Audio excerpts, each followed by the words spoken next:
Hey everyone, the Caveman here from Kayve Audio. We're going to go over how to make a Reese Bass. More importantly, a mono-compatible, easily mixable Reese Bass. But before I explain all that, let's listen to what I'm talking about.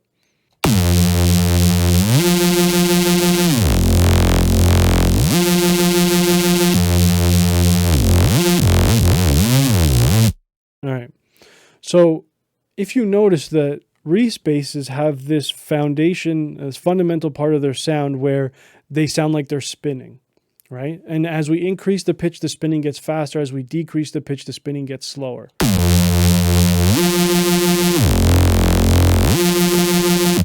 And that has to do with the phase relationship between the two waveforms. Now, what makes a Reese is having at least two waveforms playing a note, but slightly detuned from each other. So in this case, we have a Reese bass that's 60 cents. So just over half the way up to the next pitch of this waveform. And what happens is, because they're playing at different pitches, they have this cycle of alignment and realignment as they play. And this happens multiple times a second. The higher you go in pitch, the higher the cycles of each waveform happens, right? That's what allocates pitch, is the faster a waveform cycles, the higher the pitch, the slower it cycles, the lower a pitch. But what happens when you increase these pitches together, their relation of alignment to disalignment happens much faster naturally, right? Because the frequencies themselves are spinning. Phase is one of the most fundamental concepts of audio. From recording audio to designing sounds to mixing and mastering, phase is one of the most important things in having clean professional audio. And therefore, 100% deserves its own video. So I don't want to get too much into what phase is today. I will be posting a new video on it relatively soon. But if you don't know what phase is, there are tons and tons and tons of great videos from other YouTubers explaining what phase is. When we're making a Reese, like I mentioned, a lot of Reeses I feel get too out of control too fast before we even get to the processing section. And I'm going to go over those ways. So I showed you what the sound is. So let's drop into a initialized patch, saw wave here. Now, what I see a lot of people jump to, especially in Serum, and actually before I say that, it's worth noting that everything I do in Serum, pretty much 95, if not more % of it, can be done in any synth that you prefer using. This idea of having two waveforms that are slightly detuned from each other, you can achieve that in any synth that you prefer to use. You just need two synths in an additive format, meaning that they're not FMing each other or anything. They're both playing together, and have one of them detuned. Now, I did mention monocompatibility, so let's grab a utility. Let's use the unison in Ableton, which I see a lot of people what they do when they're trying to make a Reese bass. So we get that same sound. I mean, it doesn't have any processing on it, so it's not as compressed and thick. But it's actually wider than the sound that I had. But the problem is that width isn't mono-compatible. So if I hit the mono button here, you won't hear much if you're not on headphones, but you should hear that we lose a lot of clarity when I turn the mono on. Not only are we losing width, but when you take all of those layers and you smash them together, they start to affect each other in mono, and you lose clarity, you lose energy, and of course you lose width, but that's all you want to lose when you're going from stereo to mono. So I like to avoid this unison. Now there are ways around it. We can increase the bend, we can decrease the detune, but we still lose so much energy because of the phasing issues that happen. So we want to avoid that completely. I generally don't use unison in Serum unless it's for effects or like risers, because any of your main sounds, you really want them to be mono-compatible.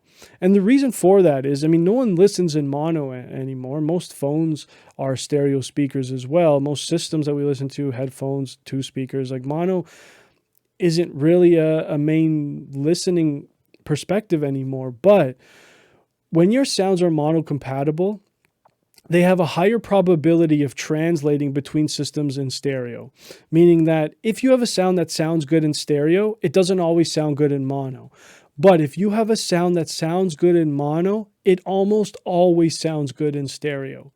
So by making sure things are mono-compatible, you increase the chance or the likelihood of your song sounding good on small speakers, big speakers, club speakers, car speakers. It doesn't matter. And we call that translate. When your mix sounds the same from system to system, we say the mix translates. So having mono-compatible sounds increases your probability of your mix translating properly, especially when it's the main bass, the main leads, vocals, drums, things like that. Effects and stuff you can be a little more loose with, because at the end of the day, even if you're having issues with those, they're usually in the background, they're usually to the sides. But I mean, not to say that you shouldn't try and make those somewhat mono-compatible, but they're less important. Now that we kind of talked about the unison, I mean, the absolute quickest way to get a Reese Bass is just take two saw waves, detune one of them, and let's increase the pitch bend range. So we pretty much have the same sound, same motion at least. And then with processing and some other things I'm going to go over, we'll make this sound very similar, if not exact, to that previous one that I made. One of the issues that I have with using two saw waves, if we get a spectrum and we look at the frequency content of this sound, well, let's look at just one saw wave. So a saw wave sounds the way it does. Now, again, Harmonics is a video, is a whole new video on its own. So I'm not going to dive too much into Harmonics, but we can see a lot of information by using spectrographs. So what we're seeing is the frequency content of this sound. And what we can see is the lowest frequency is generally the pitch that determines what we're hearing. So we're playing an F, we play a C, a C's here, F's here, C's here. And notice that their whole harmonic content moves over with them. So harmonics are frequencies that are part of a sound, like what makes my voice sound like my voice versus what makes a saw sound like a saw versus your voice, is the harmonic structure of the sound. What extra frequencies do we have that are making up the timbre or the characteristics or the texture of the sound? So the lowest note when you're singing or when you're playing an instrument, that's the fundamental, we call it, the fundamental harmonic, which is the first harmonic. And that's what determines pitch. Everything above that just determines the texture of the sound. Now, saw waves are every harmonic from the fundamental to 20 kHz. So if we listen to this, we can see we have the fundamental and we have all these frequencies that are related to this. And the harmonic series basically just goes up by multiples of the original. So if you want to figure out what the 10th harmonic is, you just take your fundamental frequency and multiply it by 10. You want to know what the 7th harmonic is, you take that fundamental frequency and multiply it by 7. So we go, they're all mathematically related of multiples of the fundamental. But we notice that we have information that goes all the way up to 20 kHz. But if we looked at, for example, like a sine wave, well, let's go basic shapes. We only have one frequency, and that's what a sine wave is, right? Sine wave is a single frequency. It's super soft, super round, because it doesn't have any harmonic content. It's what if we were to isolate any single frequency from any recording or any sound or any voice, just any sound in existence, and you isolate one frequency in that recording, you get a sine wave. That's what you hear. You hear just a boop. That's it. So everything in the world is made from sine waves, which I think a lot of people don't stop and think about, which is pretty awesome. So what happens is, if we take these two saw waves and we detune this one by 60 cents, look how many frequencies we have that determine this sound. That's a lot of frequency. And that's obviously, we can see how these guys are slightly off from each other. And that's what's creating these these frequencies interacting with each other, their waveforms interacting with each other, and that's what's creating that cycling sound. And you can even see the frequencies interact with each other, how they move up and down. So you can physically see what's happening with what you're hearing. Now, I like to use a sine wave. More specifically, I like to use the analog sine wave from Serum because it has a little bit of harmonics in it. It's almost like a triangle, but it's not a triangle yet. But it just has a little bit of buzz to it. And the way we change around, it gets a little bit more like a triangle. But it still has that rounded feel to it. And I like this a lot better because you get a lot of really cool results with this. But if we listen to this now, do you see what's happening? It's only the fundamental frequency that's oscillating or that's having that phase realignment and disalignment. And because of that, you get a much cleaner sound at the end of the day because you don't have all of these harmonics fighting for space and affecting each other and phasing each other. You just have that lower frequency. Now, of course, it doesn't sound as intense and as in your face as if we had two saw waves, but that's easily solvable with some distortion. So I'm just going to come in, drop some distortion, the tube distortion, and let's do like 95%.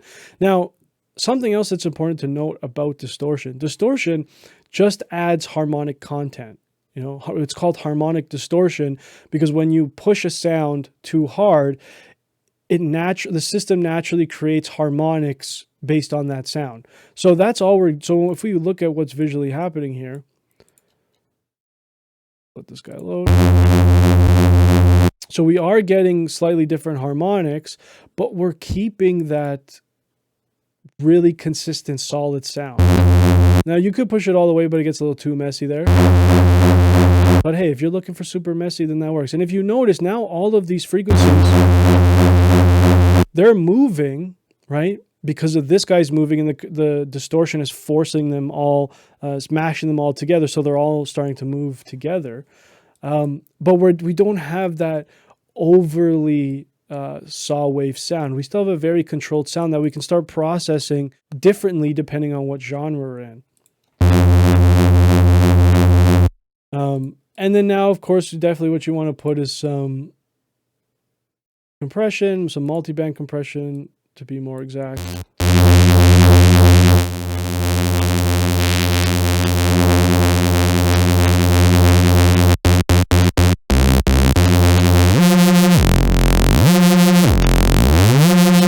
So it's in that perfect balance between in your face but not overly done. You can use the sub in Serum to create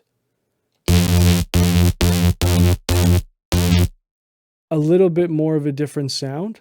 Now you can get really squelchy sounds if you go up.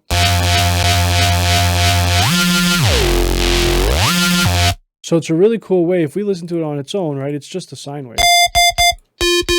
I wouldn't play it at the same octave or below. I would always just go up, and it just creates a little bit more harmonic content, a little more, another area for the distortion to kind of squash. And if you listen to it, it actually brings the sound together.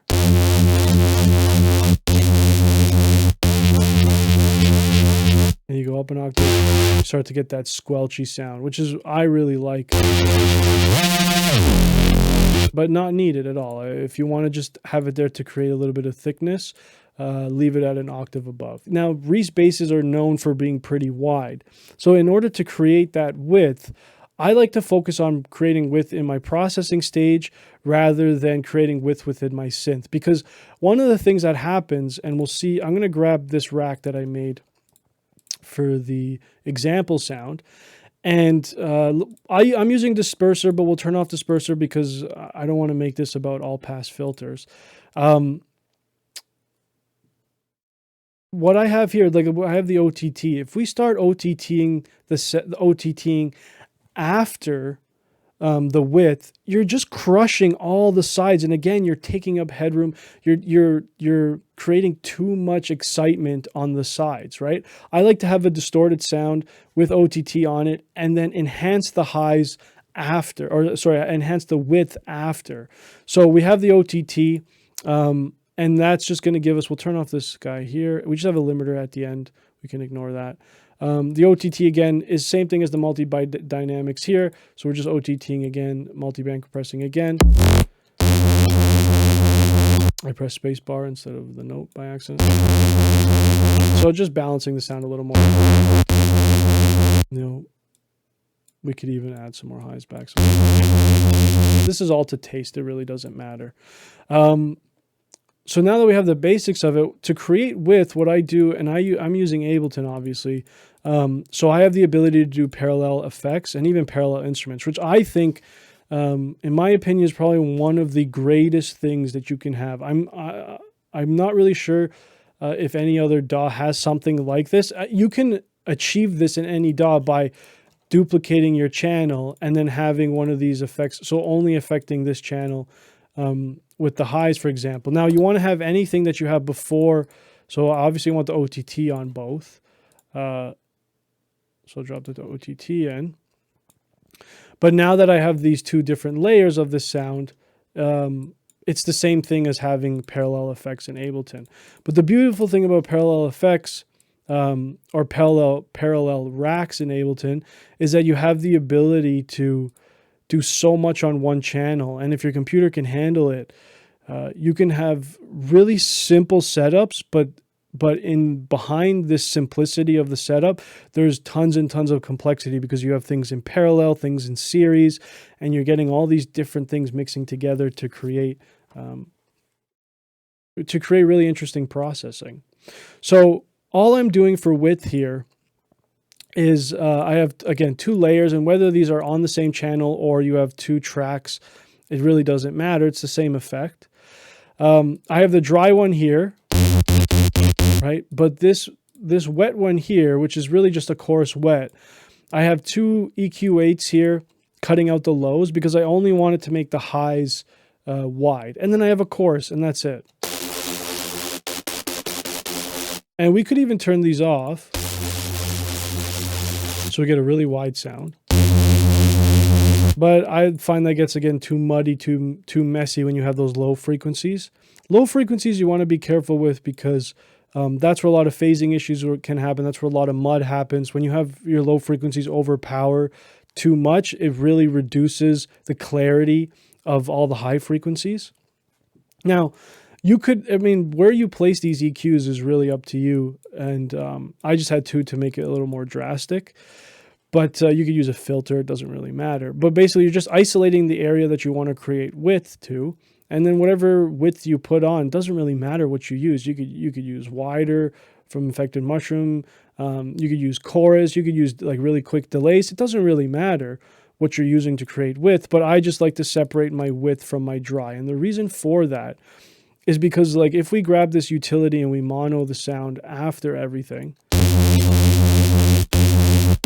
we lose that width, but this dry signal never loses any clarity or any of its foundation, right? It's always there to support any issues that happen in the wide layer. So your wide layer is there so that when you're in stereo, it sounds great. But then your mono one's there just to reinforce that, to make sure that if any, no matter what, depending on what system you're in, depending on what room you're in, whatever the case may be, when you're trying to make sure your mix translates, you have that foundation of the mono signal. So like if we muted this and, for example, muted these two guys, and we just had a super wide sound, I mean, sure, that sounds great and it's super wide, but if we mono it, it sounds nowhere the same as this.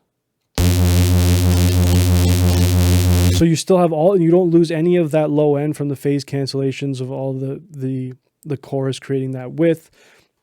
You always have this mono signal to support that. And that's pretty much it, right? The absolute foundations of this is having a sine wave oscillator that's detuned from a saw oscillator that's not detuned, so that you're only moving the fundamental frequency and not the entire harmonic structure.